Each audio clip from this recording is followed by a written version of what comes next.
Ladies and gentlemen, what you're seeing on your screen is something I recorded yesterday, March 2nd. I should have got it a little bit earlier. This was after a couple days of melt, mind you.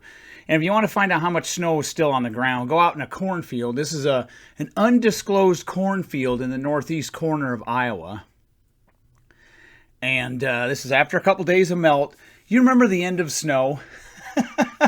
It started, it's about 7 years ago now. They start autistically repeating, and these were some reputable scientists, supposedly reputable. It wasn't like Al Gore. I mean, Al Gore was autistically repeating it.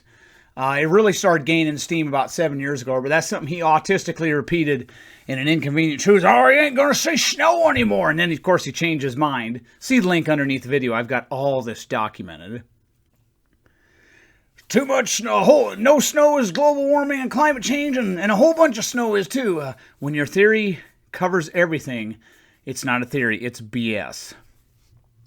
But anyway, you remember that the New York Times ran with it. A bunch of scientists, supposedly reputable, and like I said, Al Gore is just a regurgitator. We're saying, oh, your kids aren't gonna know what snow is anymore. You ain't gonna see snow. It ain't gonna happen.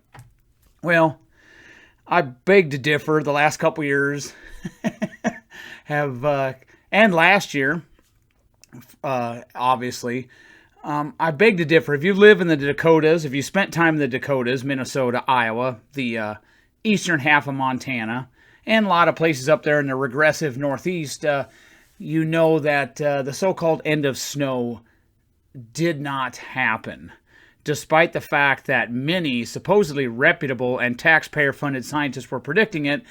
And they either did it, I think most of them do it.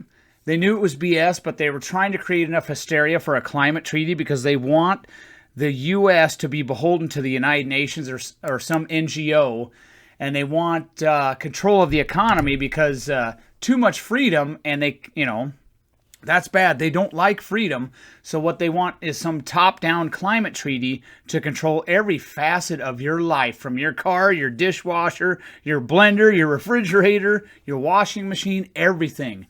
They want to rule you like the Soviet Union ruled over their, what would be the best way? Plebs or vassals would be the best thing to call them. But do you remember that? I'm sure those of you who have read the material remember the end of snow, supposedly going to happen, but the end of snow didn't happen.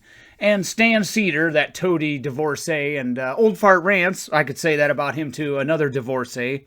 What do you guys got, like 4 failed marriages between you? Don't you guys have a failed marriage to fix?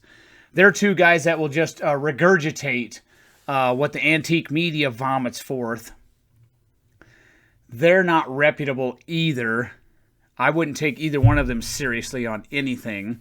They're both idiots, but they're just two old guys with a lot of free time who sit around their social media vegetables, and they have the failed marriages to prove it, and they just sit around and repeat this garbage. So if you see anybody repeating the end of snow, remember they already said that, and it was far from correct. Have a nice day, and see the link underneath the video.